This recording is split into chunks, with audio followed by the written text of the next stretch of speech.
All right, so there's that.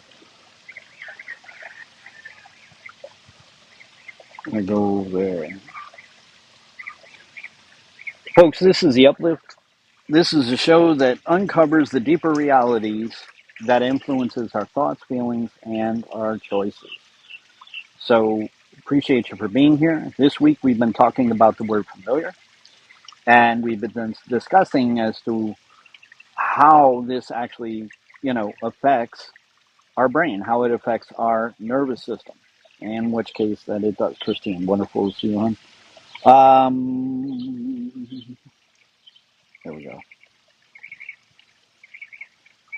Appreciate everybody for being here. Appreciate the likes. So wonderful. Uh, Definitely like and share it to get it out there so that we can, be able to make an effect for more people. To be able to learn how things go here. Wonderful to see you, Jules. So yeah, this show is not where somebody comes to learn what it is they already know. This show is where people come to experience the moment where things start to make sense. And, that's the uplift. It's real growth, clear direction, expanding the possibilities for you. All right. So we're going to go ahead and we're going to discuss this. All right. So when it comes to familiar, when it comes to the word familiar, when it comes to, we learned that familiar is really predictability, right? It's really predictability. It's where the brain and the nervous system really wants things to be. It wants it to be predictable. Why? Well, because it's easier to survive that way. It's easier to protect that way. It's easier to ensure that everything is going to be safe that way. Because if you can predict it, that certainly makes it easier. Okay, appreciate you, Christine. So that's what it is that it does. Now, in working with the brain and the nervous system, when we're talking about familiar, we're talking about systemic. We're not talking about emotional. We're talking about systemic. Okay? The brain works in a systemic way. Goes from point A to point B to point C, doesn't have any emotions involved. There are no hurdles in the way. Where our consciousness is entirely different. Our consciousness has emotions, right? Has emotions that are attached. Has a lot of thought process, right? We learned just in a two-person conversation that we literally get seven sides to that conversation. We get seven sides of the story of that conversation. We get our appraisal, right? Our appraisal emotion. We get our interpretation, and then we get our emotional attachment.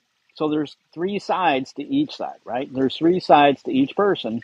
And then, of course, there's the fact, right? The blind fact. It doesn't matter, it's an absolute thing, no matter whether it be A or B. It's not going to change. It's constant. So there's seven different sides to a two-person story. Now, when it comes to the brain is systemic. It doesn't have emotions to it. Doesn't have any hurdles in its way. It goes from point A to point B to point C. That's it. Does not care. Okay, and it's meant to survive first, live second, connect third. Now, of course, living is part of this. Living is part of it, right? Because there's no need to survive if you're not going to live. Okay. So when I say live, I mean experience life as it's meant to be lived, right? Also, connection is huge. Connection is huge. That's why somebody's body and their mind deteriorates without connection, right? If you don't use it, you'll lose it, right? That's the way that people will say. So it literally does require connection. It does require living, but in large part, its main purpose is survival. Main purpose is survival. So let's go ahead and look at this. So here's our diagram. Now, when we are sitting there and we're talking about how things occur, especially when it comes to our feelings and our thoughts, it really is our senses. Okay, so you see number one here, it's our sensory input. So we literally get our feedback with the sensory input, right? we get our feedback from the sensory input. It immediately goes to over here, which is your amygdala. Okay, the orange spot right there. That is your amygdala. Your amygdala is your gatekeeper. It's your gatekeeper of your significant emotions. Every emotion that comes through the sensory input immediately goes to the amygdala first. It goes to the amygdala first because it's all about recognizing what's necessary in order to survive. It's putting on a significant emphasis to the emotion. Kitchen Lady, wonderful to see you. Randy Smith, wonderful to see you. Appreciate you for being here. Shauna, wonderful to see you. Okay, so immediately goes to the amygdala, which is your gatekeeper. Then the gatekeeper goes to the hippocampus. That's the green area. Okay, that's where it's not exactly like this, but it is like this. Kitchen Lady, I need you to message me. I need you to DM me because I no longer have your phone number. My phone had an issue and I lost all my contacts over the last 20 years. So I need you to do that for me. Jessica, wonderful to see you. I appreciate you for being here. So here's what happens. You go from your sensory input to your amygdala. Your amygdala is your gatekeeper. Thank you so much for the heart me, Jessica. It goes to your gatekeeper.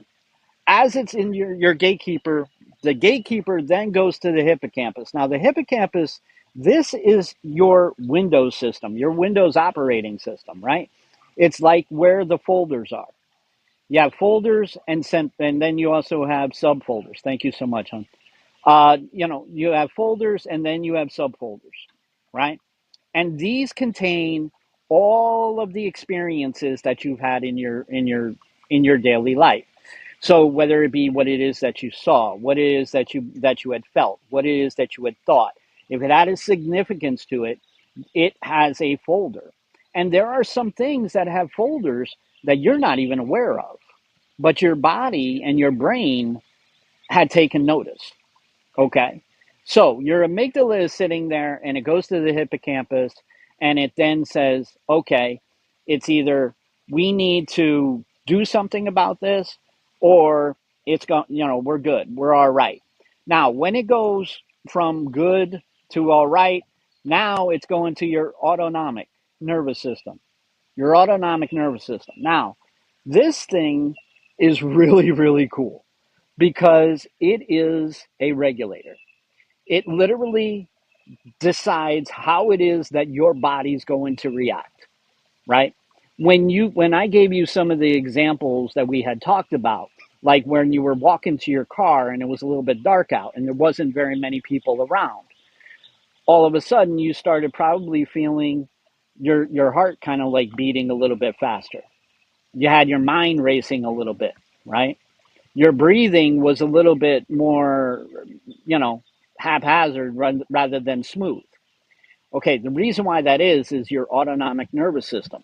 That thing is literally telling the body, I need you to act this way so as to be able to get your attention. So as to be able to get your attention for what it is that you're doing. Thank you so much for the repost. So when you're sitting there and you're feeling your heart kind of like beating a certain way, or when your eyes are starting to like look left and right, trying to determine whether or not that somebody's watching you or somebody is around, right? Somebody that you can either rely on or somebody that you need to take notice of for safety. Okay. So then you got that is literally going to control your breathing. It's going to control your heart rate. It's going to control your muscles are going to tense, whether your muscles tense up, and so forth. So this is all for you to be aware. That's all it's meant for. Now, the way that I'm describing this, you would think that it's about a 10-minute process. It's less than 1 second that this all happens. It's less than 1 second that this all happens. It goes from the sensory input to the amygdala, to the hippocampus, to the autonomic nervous system. Now, here's the thing. When it's going as fast as it does, it's really hard to recognize because the mind actually has to catch up to be able to know what the heck it is that the brain is doing, what the nervous system is doing. Now, the thing is that when we're in reactionary mode, which a lot of people are living in reactionary mode these days, right? On the surface, it's action reaction, right? And so a lot of people are in actionary mode. So what they're doing is that they are going through this process. They are literally going to the sensory, to the amygdala, to the hippocampus, to the autonomic nervous system. Have you ever had a situation? Go ahead and put blue hearts into the chat. If you've ever had a situation, or actually say, put the words, that's me. If you had a situation where you found yourself defending yourself before you even thought you needed to, like somebody had said something, or somebody had approached you, or somebody had might have like contradicted what it is that you said, or they might have misinterpreted what it is that you said, and then all of a sudden you felt the need to defend yourself. How did that go about? Your shoulders, they didn't go back, they went up forward, right? When they did, your eyes, they didn't widen. What they did is that they narrowed. What they, when you're sitting there, your muscles, they didn't loosen up, they tensed up, right? So when you feel, and your jawline tenses, okay, when you feel that you are being misrepresented and you need to defend yourself, right, your brain is put into an action. Like it is put into an action immediately in less than 1 second. I mean, it's amazing that way, right? D. Campbell, wonderful to see you. So when we're sitting there and we're talking about how this all works, we're talking about 1 second. We're talking about like you literally went snap of your fingers and it's already done. So how do we change things around? Well, you'll notice that over here in number 5, it's actually in pink. That's your prefrontal cortex. Okay, this is the difference. Ronnie, wonderful to see you, buddy. So this is the difference. You have your survival center, which is 1, 2, 3, 4, or you have your intentional path, which is going to be 1, 2, 3, or it's going to go 1, 2, 5, and 3. 1, 2, 5, 3, then 4. Okay? The reason why is because it's going down an entirely different path. This is where you're actually taking an intentional path where you have a plan, where you're not reacting, you're responding. Okay? So when we're sitting there and we're thinking about, you know, uh, where things are like somebody might have some anxiety. When I'm working with somebody with anxiety, immediately what I'll do is I'll say, okay, I want you to go to a mirror and I want you to look in the mirror and I want you to tell me what it is that you see. Often they're going to say there's nothing there. Now, a lot of people would sit there and say, I told you everything is going to be fine. You're good. Everything's going to be fine. I, on the other hand, I don't say a word. Why? Why do I not say a word? Because I want it to go through the entire process. I don't want to disrupt the process. I want to make sure that when they say, I don't see anything, and they acknowledge that there's nothing there at the time that is creating that anxiety, that is where I am going to shut my mouth. I'm not going to say anything more because I don't need to. Because the actual brain and the nervous system is going to work it out by itself because it's going to go through its own process.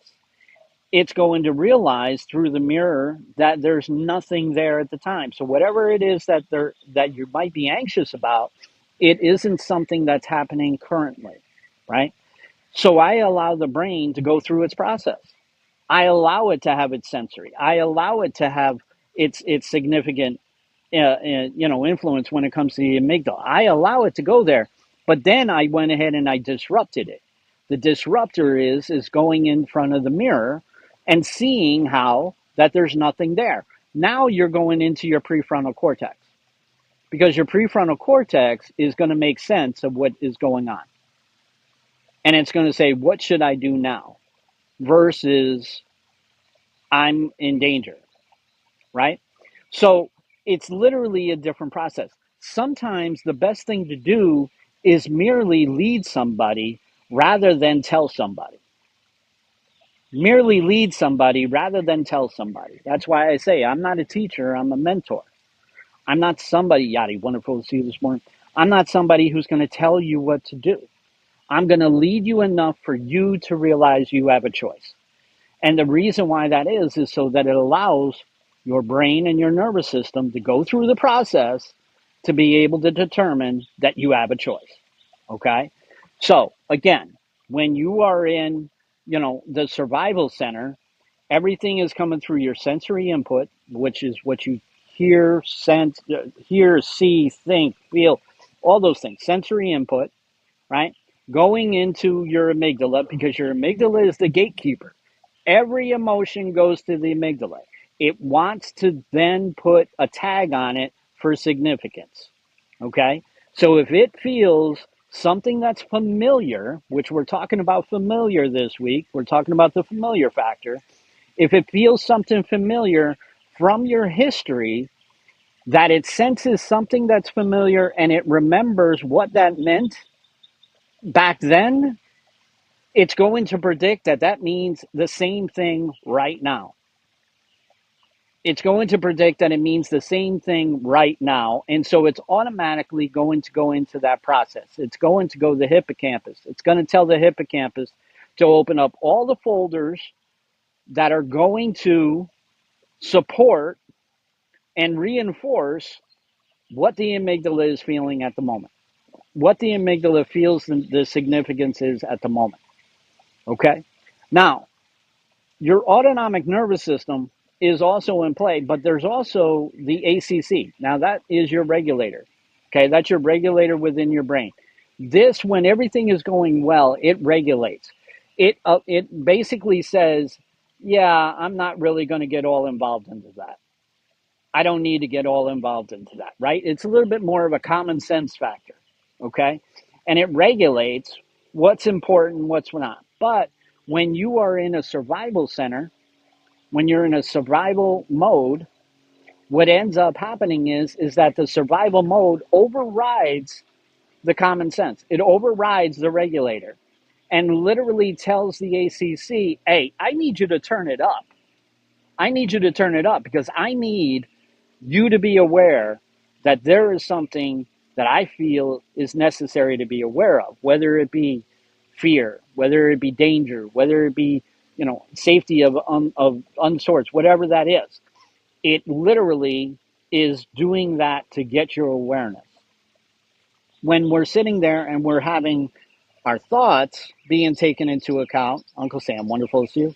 When we're talking about our thoughts and we're having a plan, now, yeah, it still goes to the amygdala, but the amygdala is like, well, wait a minute, they got a plan, so I don't need to get involved. So he throws it over to the prefrontal cortex.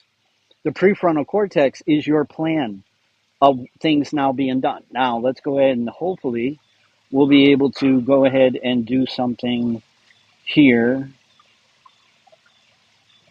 in regards to, don't know if it's going to work. It's not working. Okay, so when it goes through your prefrontal cortex is your intentional path. Your intentional path is the prefrontal cortex, the nuclei accumbens. Now, the nuclei accumbens is a friend. The nuclei accumbens is where you're going to go through the process of your natural reward of your brain. Your brain literally rewards you for having a plan. It's wonderful to see you, Jessica. Thank you so very much. It literally rewards you for having a plan. So it goes from your prefrontal cortex to your nuclei accumbens. Immediately, it rewards you. It gives you the serotonin, gives you the dopamine. Then it goes into your basal ganglia. Now, your basal ganglia is a loop. It's a loop.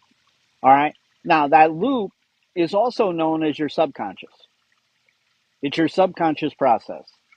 Okay? This is where you learn the pattern, you reinforce the pattern. You ensure that the pattern continues. Now, obviously, you're going to be benefited by having a positive pattern rather than one that's not going to be positive, right?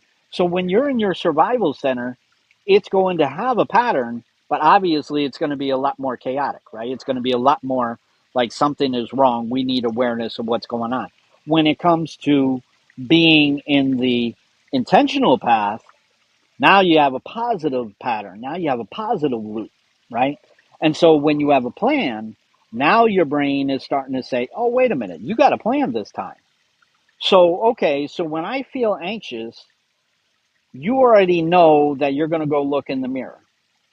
You're going to go look in the mirror. You're going to see, at the very least, there's nothing that's showing in the mirror that's happening right now that's making that feeling. Okay, I'm going to allow this to happen. I'm going to allow this to go. Then it goes ahead and gets rewarded, and you have a whole different pattern now. Instead of being in nervousness and not knowing what to do, now you have a plan to be able to find what it is that your process is going to be beneficial for you. All right. So, listen, I know that there's a lot that I bring here. Okay, and I'm not here to confuse people in any way. I try to break it down as much as I can. But it's important to understand that anything that I bring up here is not the end all the be all in the first episode. It's not the end all the be all in the week's worth of episodes. Listen, we're always evolving. We're always evolving. Life has changed dramatically. Would you agree with me? Go ahead and say, I agree. Would you agree with me that life is different now than it was 10 years ago? Life is different now than what it was 10 years ago. Go ahead and put, I agree or I disagree. Life is different now than it was 10 years ago, right? Because we're always evolving. We're evolving with technology. We're evolving with medical advancement, right? We're also evolving with different ways of being able to approach things. The reason why I say ways of being able to approach things, the reality is that we use all of what is the capacity of our brain. We use all the capacity of our brain, right? We use all the functions of our brain, but we use 10% of the potential of our brain, right? We use 10% or less of the potential of our brain. Somebody was joking about it the other day, and they said, I think that's gone down to 5, and I couldn't agree more. But okay, so we use 10% or less of our brain.